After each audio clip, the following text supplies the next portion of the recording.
Okay, so my name is Rebecca Barkhouse, and I was born and brought up in Bridgewater, Nova Scotia.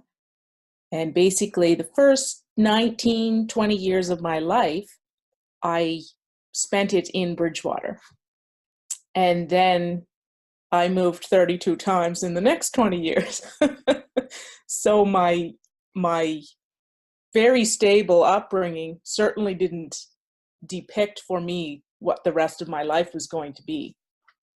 I like adventure and I like change, but I also like to have some consistency as well. So when I was 7 years old, 7 to 8 is the year I go back to, or the age I go back to.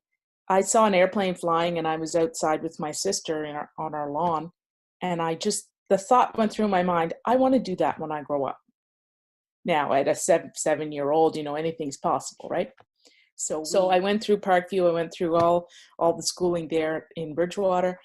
And then I went to hospitality school in Lunenburg campus in Bridgewater, so just a community college. And I worked out west in Lake Louise. I worked at the Old Orchard Inn, so a small family-run hotel to a large corporation-run hotel, a chain of resorts. But that desire to be a pilot never left. So when I was out west and I was like awed by the mountains, I said, I've got to do it now or I'll never do it.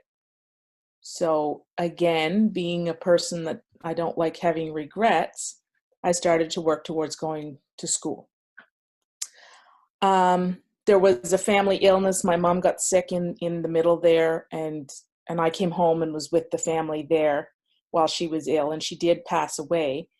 So that is I was 23 when that happened. So that was another an obstacle to deal with and overcome. And anyway, I started flight school in 2002.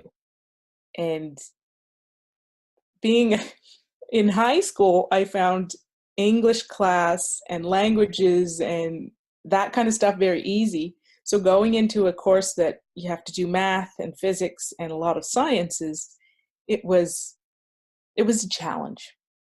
But I also felt like, yes, I found my place. So 2002 to 2004, I did my training for flight school in Moncton, New Brunswick. And then I went to northern Manitoba and worked and did a float rating at a fishing lodge up there for the summer. Then I came back in 2005 and did my flight instructor rating. And then I worked dispatch at the school, and then I started to teach in 2006. 2006, we had a group of Chinese students. Our school had signed a contract with a Chinese university in Beijing to teach their students their flying skills in Canada, at Moncton Flight College. So my first students were Chinese students. So very shortly, we learned there was a little bit of a disconnect language-wise, obviously. Disconnect culture-wise, because we tend to grow up thinking everybody thinks like we do, which becomes problematic.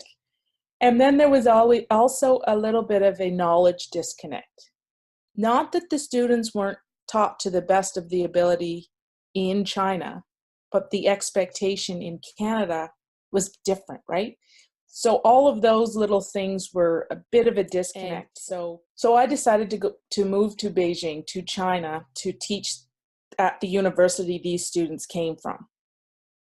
So in 2007, I moved to China in the end of August, and I drove across Canada to visit friends and left my car with my dad's friend in BC and flew out. So And an interesting story was when I drove across Canada, I got on the airplane with maybe $5 in my checking account, Canadian. So my last cash went into the toll for the Coquihalla highway, and then I filled my tank of gas with my basically the last in my account. So it literally was like stepping off the edge because I had nothing.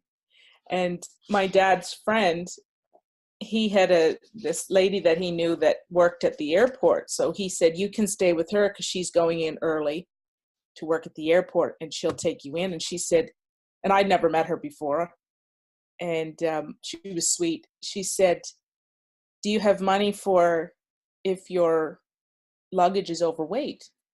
I said, no, I'm just hoping they won't weigh it. She goes, well, we worked at a restaurant, so she made tips. She goes, I'll give you 100 Canadian and 50 US.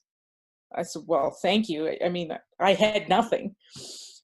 So went to the airport, didn't weigh my luggage. It went through. I get over to China and I have $150. And I had to put a deposit on my room. Well, when I got my money exchanged, guess what it came to? Came to the deposit for my room, almost exactly. So it was an adventure. It was totally, I believed so much in what I was doing or what I was going over there to do. So 2007, I moved to Beijing and I moved home in 2016. So I spent 9 years over there. I wasn't at the same university for the full 9 years, but I started with Beijing University in 2007 and worked there until about 2011.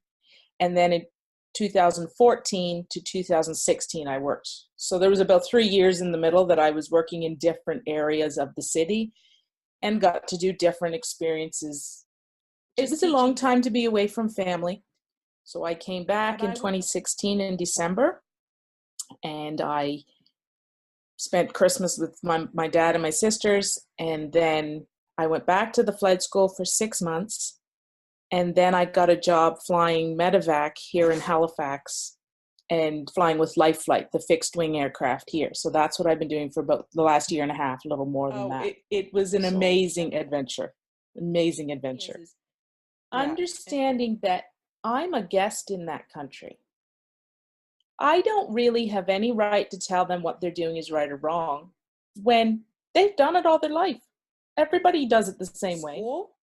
Every school that I worked with over there, every job I had, treated with the utmost respect. Like, honestly treated like a queen. Point is the opportunities that came up for me, phenomenal.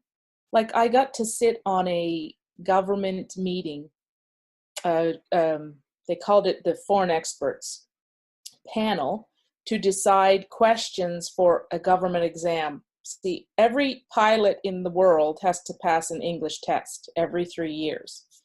So when I first moved over there, all of that was coming into play.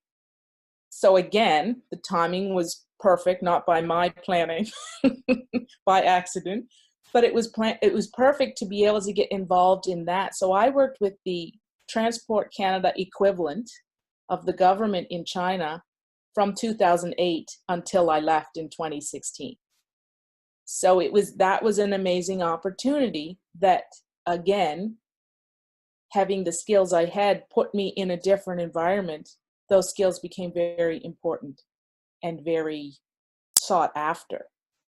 So I love the opportunities. I said sometimes I felt like a spectator of my own life. Just sit back and just watch everything happen. And if a door opened, I was going through it. There wasn't much waiting on the threshold. It was like, okay, it's open, I'm going. So I always say, even though I was brought up with traditional values, I never was pushed into traditional roles. So none of us went into traditional roles. And that, to me, is because our parents never limited us.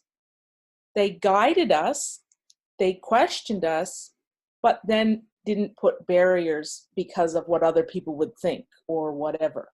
So I think everybody has a purpose that is a God-given purpose for them. And I was talking to my dad and I said, I can't do your purpose, Dad, and you can't do mine.